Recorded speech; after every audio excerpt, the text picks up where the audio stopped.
Welcome to Between the Lines. I'm Samuel Thomas, your host. Today we have a very special guest, Dr. Jack Blanco. He's well known in our circles as being the author of The Clear Word, a wonderful devotional Bible that so many of us have come to love and enjoy. We've even purchased some, I'm sure, for our children, and it just goes on and on. But aside from being the author of something that has been so inspirational to so many, his life testimony is one that is very gripping. And he is here to share with us just how we can survive as Christians under difficult circumstances. Welcome, Dr. Blanco. It's good to be here, Samuel. You know, most people are not aware of this book, and I'm going to hold it up for our viewing audience. The Incredible Life, Jack, by Jelena Taylor King. And this book basically chronicles your life story. True, You, it does. you've been on quite a journey in your life, haven't you? Well, when I look back, it's hard to believe it's me. you know, that is true. You came through a period of history that is starting to move away so far that we don't really talk about it as much, but that period of Nazi Germany, those were tough times, weren't they? They were tough times. Actually, before I went to Germany, I need to back up a little bit and give a sentence or two of background. Sure. My mother came from Germany Hmm. as an immigrant Hmm. in the early 1920s. My father came from Vienna, Austria. They met in Chicago. Okay. He fell in love. He proposed. She said yes.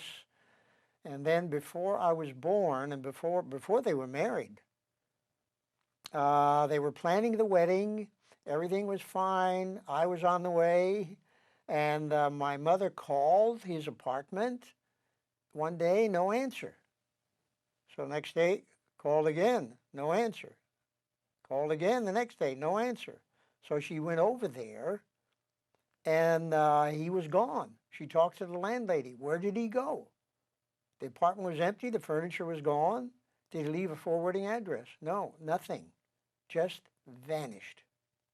And for years, my mother did not want to talk about it. It was so painful to her.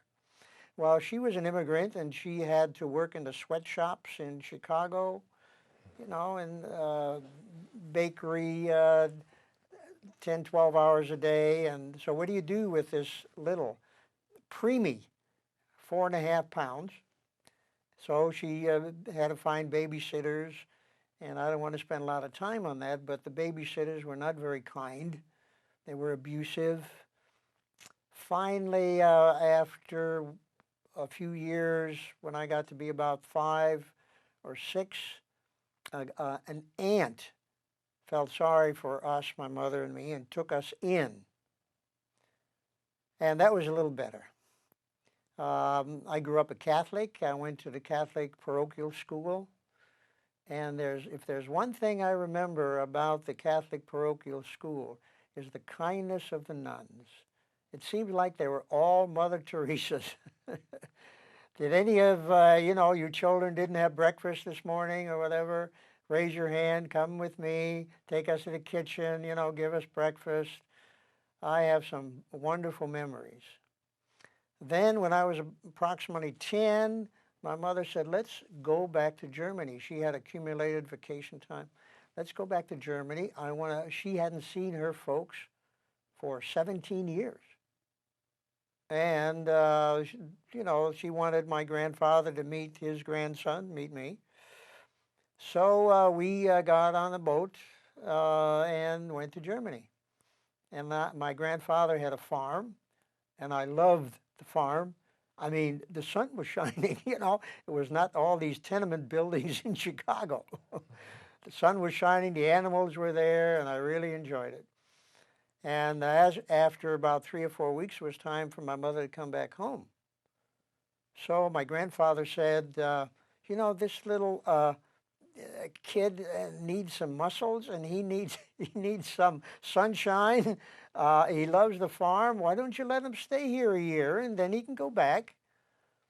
So my mother said, well, let's ask him. Well, now you ask a 10-year-old, okay, if he wants to stay out of school for a year, what is a 10-year-old going to say? Sure, sure, sure. Well, okay. So the day came, a couple of days later, that it was time for my mom to leave. And so we went to the next town to get on the train. And then, Samuel, it hit me. Reality set in. The only person that loved me, the only person bonded to, okay, is leaving. The only security is leaving. I clung to my mother, and they had to my grandparents had to pry my fingers away from mom. She kissed me, turned around, and got on the train, stood on the platform in the back, and the train pulled out. Samuel, it was like taking a rubber band, and you stretch it and stretch it and stretch it, and finally it snaps. I cried for 3 days and refused to eat. I'll never forget that. Finally, it dawned on me, well, you get hungry, you got to eat, and you got to face reality. Yeah. And so it was tough. But I stayed there. But before the year was out, World War II started. And I couldn't get back.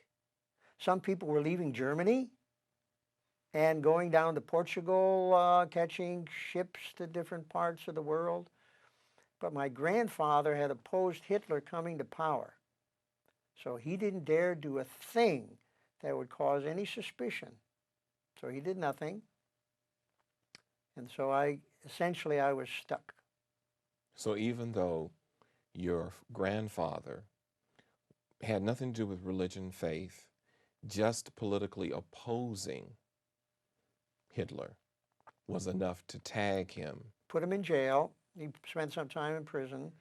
And then, he didn't want to come under the suspicion again of, helping someone escape, that sort of thing. So, yes. So, then the only other option is to go to school. By that time, I had learned German, having been there for some time. And then I went to school and, of course, worked on the farm. Of course, farming